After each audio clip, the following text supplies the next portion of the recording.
Manuka. Today's video is about the Manuka tree. More specifically, its Latin name. And they have two Latin names. There's white Manuka and red Manuka. White Manuka is Kanuka. It's the one with different flowers. Its Latin name is Leptospermum erosides.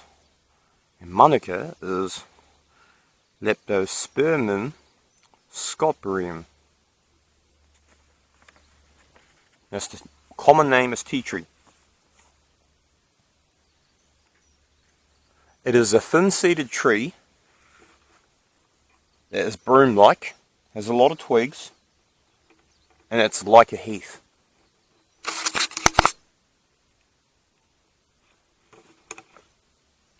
Manuka and Kanuka are quite similar. Both are shrubs with thin peeling bark, which is great for birds' nests, by the way, and tinder bundles. Peels off in strips, and its leaves are quite small, they're about 4 to 10 millimeters long. You can get longer. It has hard seed capsules and white flowers. Manuka only reaches 8 meters, while Kanuka will go up to 16 meters. Now, the parts that are great use to a bushcrafter in Australia or New Zealand, or a bushman or a backcountry person, is actually the sap. There's a sap that comes down from it, and that sap is actually quite sweet. You can use it to sweeten any type of drinks. You can eat it raw. It typically comes from what I've noticed during mid-spring to summer. Sometimes you can find it all year round. Manuka, where does it grow? It grows everywhere in New Zealand. In Australia it grows in certain parts, but in New Zealand it grows pretty much everywhere. It's a pretty common native second regeneration regrowth tree to find.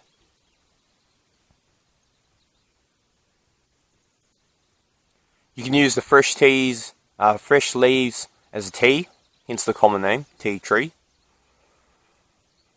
And the tea is it's got a tea-like taste, like a plain black tea taste. If you boil it too long, it tastes like crud. It's pretty foul. It's pretty bitter. You can also use it like martide and to make beer. You can use the leaves and the sap to make beer with it. And so it's great in that retrospect. But what you want is, and here's the bit of insider Māori knowledge that I know personally. There's a sugary gum that's usually extracted, as I said, between mid-spring to summer, sometimes all year round, depending where you are and your local climate in New Zealand. It's a sugary gum, and it's usually off the young Manuka branches, such as these ones here. Since these are young ones, sometimes you can find the sugary sap. And that was treasured by Māori, and that was called Pia Manuka. Piamanuka. Pia Manuka. It is associated with the boring of certain insects, in particular the hoo-hoo beetle. The hoo-hoo beetle, or should I say, the Manuka beetle, in this instance, Manuka beetle bores its holes and drills out all the sap of the young tree. The beetles are edible, and so is the sap.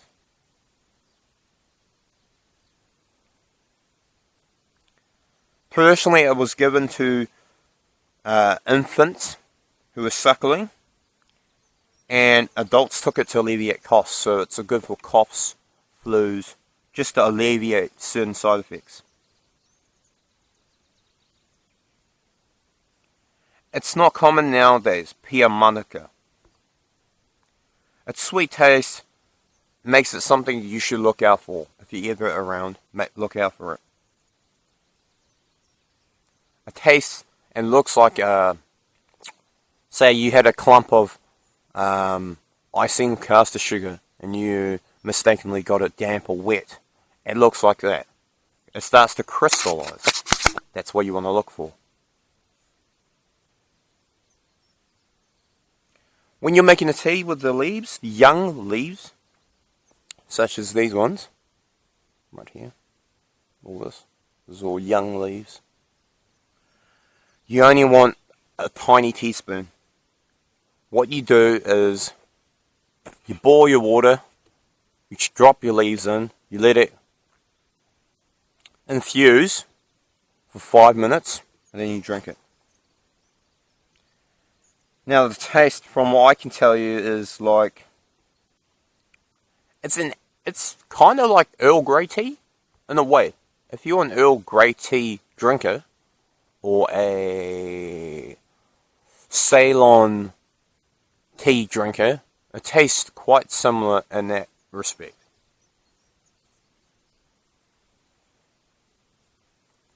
If you brew it too strong, it tastes kind of like green tea. It can be quite pungent, quite invigorating, and a lot of sailors, when they came to New Zealand, they liked that taste. They liked that green tea taste. Some didn't like it. Others liked to turn it into beer, but a lot of them drank it for tea. So hence it's common name, tea tree.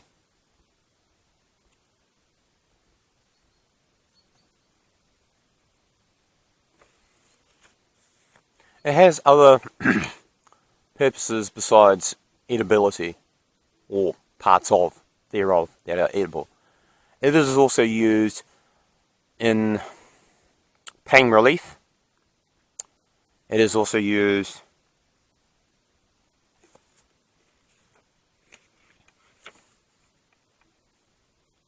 in pain relief. It's also used in alleviating coughs and flus, as I said, the bark. The wood itself, it has a lot of knots. It is a hardwood. It's great for fires because it burns long and hot, and the coals last for pretty much all night. So it's pretty good in that perspective. And yeah, that's today's video about Manuka.